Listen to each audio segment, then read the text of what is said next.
नमस्कार। प्रस्तुत है आज का चिंतन। मनुष्य को न तो अभागा बताया गया है और न अपूर्ण। उसमें वे सभी क्षमताएं बीज रूप से विद्यमान हैं जिनके आधार पर अभीष्ट भौतिक एवं आत्मिक सफलताएं प्रचुर परिमाण में प्राप्त की जा सकती हैं। आवश्यकता उनके समझने और उपयोग करने की है, जिन्हें यह विश्वास है कि हम आत्म निरीक्षण और आत्मविकास का अवलंबन करके अपनी आवश्यक क्षमताएं विकसित कर सकते हैं। उन्हें यही उचित प्रतीत होता है कि दूसरों के सामने सहायता के लिए गिड़गिड़ाने की अपेक्षा अपनी ही शक्ति, सामर्थ्य एवं प्रतिभा के विकास में जुटा जाए। संसार के प्रांगण में अनेक व्यक्ति अनेक अपने प्रकार की बढ़ी चढ़ी सफलताएं प्राप्त करते हैं। इसके पीछे एकमात्र कारण यही होता है कि उन्होंने अपने साहस और संकल्प को जागृत किया और अपने को इस योग्य बनाया कि अभीष्ट उपलब्धियों को प्राप्त कर सकना कठिन न रहे। जो लोग प्रगति के साधन बाहर ढूंढते हैं, परिस्थितियों अथवा व्यक्तियों के सहयोग अवरोध को अनावश्यक महत्व देते हैं, वे भूल जाते हैं कि बाहरी सहयोग यदाकदा ही क्वचित उपयोगी सिद्ध होता है।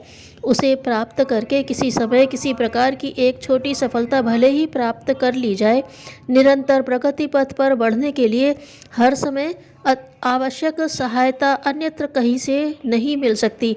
वह तो अपने भीतर से ही जगानी पड़ती है।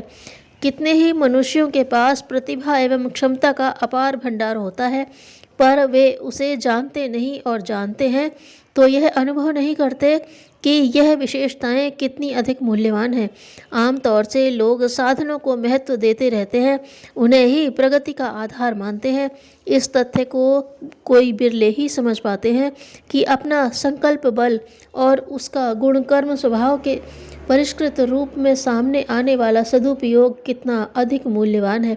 यदि इस सच्चाई को समझा जा सके तो सबसे अधिक प्रयत्न इसी एक बिंदु पर एकत्रित किया जाए कि अपनी साहसिकता, तत्परता एवं एकाग्रता को किस तरह अभीष्ट प्रयोजन के लिए जुटा दिया जाए।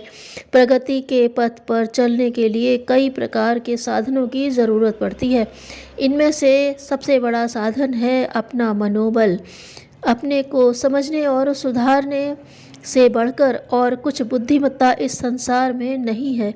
अपनी बिखरी हुई शक्तियों को यदि एकत्रित करने का अभ्यास कर लिया जाए और उन्हें किस काम में किस प्रकार लगाना है यह निश्चित कर लिया जाए, तो समझना चाहिए सफलता का अधिकांश प्रयोजन पूरा कर सकने वाला आधार बन गया। दूसरे लोग हमें एक सीमा तक ही सहारा दे सकते हैं। हर व्यक्ति की अपनी समस्याएं हैं, उन्हीं को सुलझाना कठिन पड़ता है। फिर दूसरों की सहायता करने में कोई कितनी दिलचस्पी ले सकता है या सहयोग दे सकता है, यह एक विचारणीय बात है।